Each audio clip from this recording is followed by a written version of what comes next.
just in case. You know, everybody always has their one spare tire. I'm going to take two just in case. I know it sounds crazy, but it's not crazy if you really think about it. Absolutely. Absolutely. And in your car, too, you should always have a kit in your car, you know, something they call a get-home bag. It's like you should have something in your car just in case, you know. Yeah. You never know what could happen. You should have some kind of food supply, some kind of water supply. And I'm not going to tell people what to put in their kits. I mean, you know, there's a lot of people who are like, put this certain kind of food. No. Is what your preference is what you know, some people like bagged water, some people like bottled water, some people prefer to have a filtered straw that can, you know, you can go get water from a stream or whatever and filter your own water. It just depends on your preference. You just have to really do some research and figure out what's going to be best for you. Yeah, it's going to be a lot. Yeah, there's, like I said, I've been working on the water filtration thing for a long time. And like I said, I use reverse osmosis, and I get rid of as much bleach out, or not bleach, but not chlorine, fluoride out of the water because it's a dumbing agent. Yeah. And people don't realize that fluoride's a dumbing agent, and it actually holds people back with their IQ and mentally, you know. So it's pretty crazy. Well, I mean, but like I said, I'm not gonna get into like what would be better or worse or whatever, even what they're doing now. But I just really want to stress to people that there is so many things that can happen out there in the world besides, you know, these great earth-busting events, which, you know, a lot of prepper groups, you know, try to get you to prepare for, but in fact, it's the everyday thing that gets you. I know a lady that, I mean, just great prepper woman. I mean, just, I love her. She's like one of those super women that I hope to be someday. But something happened to her 2 winters ago. She was on vacation and left her teenage son in charge, and he was supposed to shovel the snow off the roof of their home, and he didn't do it, and she came home to her roof was caved in, all of her supplies were gone because they flooded because of snow on them and all these things, and here she was up in the mountains with feet of snow around her and a big hole in her roof, and no money, nothing to fix it. She was waiting on insurance. I mean, it was a mess. But this is a person who, like I said, super prepper, you know, chicken coops, had the whole business, you know. She knew, like, every herb, spice, everything on the planet, you know, how to fix this, do that, but she wasn't prepared for the most simplest of things because she overlooked it. Do you know what I mean? Yes, definitely. And this is why I think that the B.O.B. and becoming a prepper is so important, because you just never know when a major an event is going to happen that you're going to need you're going to need these in these situations. So you have to have these, and if nobody tells you about it, I'll go into a little quick thing real quick. So if you were born today and nobody ever put a globe, I'm not going to really get in. I'm not flat Earth or nothing like that, or globe Earth. But if you were born today and all your senses in the world, and you thought about everything, and you looked at the way everything life is, you looked at water, which is level, you looked at all these the star system, you would automatically think the Earth was flat if somebody didn't put a globe model in front of your face. So it's very true. It's kind of like the same thing when you look at prepping or B.O.B. You have to have somebody kind of explain to you, hey, this is how it needs to be done. This is what you got to do to survive. It's basically survival of the fittest when you start talking about B.O.B. and becoming a prepper, because things are coming down the line, you know, and we all have to be prepared and work together, especially if we think we're gonna make it. And one thing I want to throw out there, I know it's gonna upset a lot of people, is please stay away from FEMA. Please do not go to FEMA. Well, I'm not going to tell people not to go to FEMA, but I'm just going to tell you don't rely on them. I mean, don't put all your eggs in one basket and say FEMA's going to save me, because they're really not going to.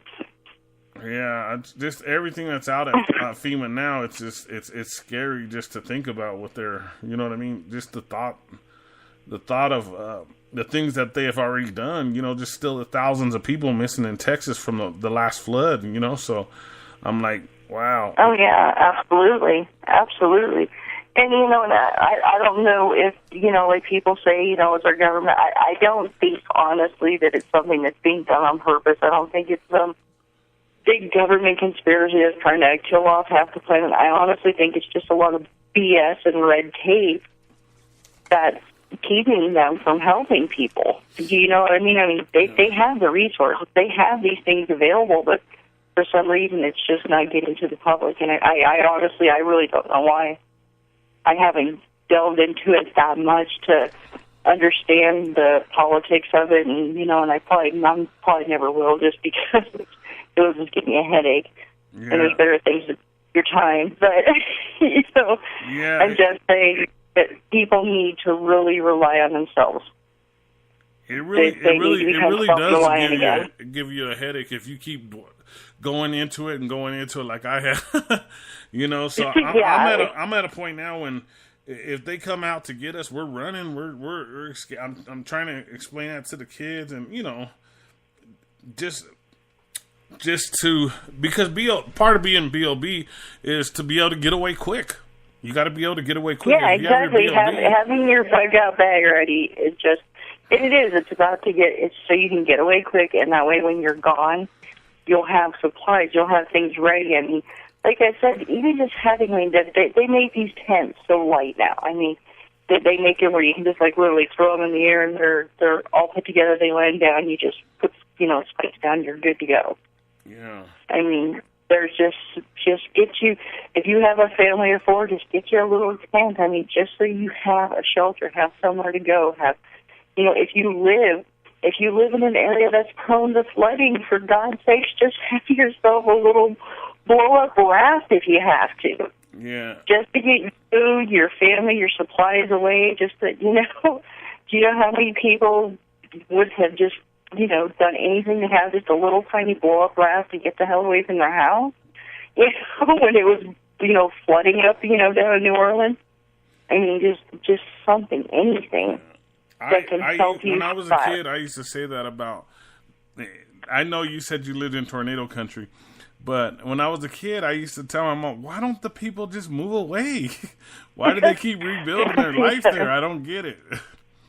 And there's really not a state, I don't think anyways, or I mean, maybe there is, but almost every state gets some form of disaster, and every state gets tornadoes. They get, you know, different things, and like the biggest earthquake fault, for God's sake, is in the middle of the country. People don't realize that it's not in California. I think it's in Missouri, but yeah. we're you know, I'm from Colorado, and I know you lived here, and we've been in a windstorm for 3 days. I couldn't even go on Saturday night. My internet wasn't working, so I didn't even get to do my podcast. So this kind of worked out good. I was all excited about, you know, I do my jam every Saturday, and my internet wasn't working, and it was blowing about 100 miles an hour outside. I don't know how fast it was blowing, but I didn't even get to do my podcast, so my feelings were hurt. But thank you for doing the promo tonight. This is awesome. I get to make up for. Yeah, it is. I actually love this. You know how I am about pressing. I just like I said, if I hadn't seen my neighbors, I mean, literally just one block over from where we were with those tornadoes, people's houses were destroyed. I can remember seeing friends from my school, like they were literally camped out in their yards with their houses destroyed. You know what I mean? And it's like, if I hadn't seen that, and if I hadn't lived that, I probably would be like the rest of the world, and be like just oblivious, like, oh, well, that's not going to happen. And if it does, that's why I pay taxes. And it's like, you don't understand that that's not where your tax money goes. So I kind of got a question for you and Denise. I know Denise ain't here. I know she's in the chat. But my question is, are you guys going to have guests on the show to I mean, because this is like, you could talk about this, like we talked about earlier. You could talk about this forever. There's so much involved in this. This can never. You can go through the basics. So your first couple times or whatever, and talk about the basics, and then you could just go off into so many different things. So, do you guys have plans of bringing in other experienced preppers to give out other information? I would absolutely love to. Oh, yeah, I would love to, because, like I said, even though I have, experience in prepping, I am, so far from being, an expert. I know a lot, but I don't know even close to what people out there do. I mean, I know people out there that can, go out and just identify this plant, that plant. Oh, that's edible. This isn't. Hey, hey, that's over there. If you peel that, It's like, so, yeah, I would love to have some more experienced preppers on. I think that would just be great. Yeah, so I'm just saying it for experience, stuff like I know a lot about prepping, but I'm not the best, and I know a lot about B.O.Bs, and I still want to learn. That's why I'm so excited about Planet B.O.B, because all the information that that's available for all of us. So I think that there's so much there's so much we can all learn, and that's why that's the exciting part of it. Exactly, and people don't understand, even just around them. I mean, there's so many things that are edible, from dandelions to just simple weeds to different things like that. That it's and I've had people tell me, "Well, that's disgusting." It's okay. What makes that disgusting? That pulling lettuce out of the ground and eating it isn't disgusting. Denise, did you get to hear my question about guests for the show? I'm not looking at the chat because I'm still sharing it to groups. Let me see, Tardy. And everybody please hit the like button. They're talking about partying. Yeah, make sure to hit the like button. Everybody's talking about partying or something. I must have missed it. That's what right before me and Michelle went on, I said, this is my party, because I don't go out to clubs unless I'm working at a club, or I just work, come home. This is my party, podcasting. Oh, yeah. And there's different people listening. I have another friend, Carrie. She's driving home right now. Hi, Carrie. She said she's listening. So it's I know a lot of people out there that are in the chat that are listening. Yeah, that's awesome. And she's another prepper. She's awesome. It's awesome. Her and her wife are down there in Arkansas. I think, no, not Arkansas. Well, yeah, they are in Arkansas. Anyways, yeah, they live down there, and they're both in law enforcement, and she also preps, so it's really good. So your biggest concern, though, I know we were talking earlier with Brother Brian, what is shelter right away? About what? Finding shelter right away. Oh, absolutely. There is. I love when people are we got to find water. Water's important. Don't get me wrong, but if you're out in the elements, and even if it's 50 degrees, if you do not find shelter, you do not have a place to get out of those elements, you do not find a place to get warm, you're not going to be alive long enough to use that water that you used your energy for. You need to find shelter first. Yeah. It's the 3 rule. It's 3 hours for shelter, 3 days for water, 3 weeks for food. That's seriously how long you can go. These, estimated time. Of course, everybody's going to be different, but estimated time before you're going to die without these things. Yeah, so, yes, shelter is absolutely the first thing. I mean, that's any survival. You can go to any survival site, any prepper talk to them. They will all tell you the same thing. It is absolute. Shelter is the most necessity of anything. Yeah, shelter is really important.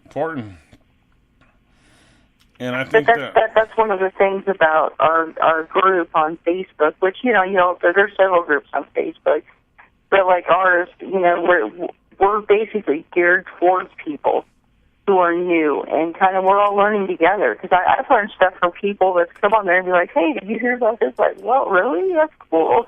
Yeah. So, absolutely, and that's one thing.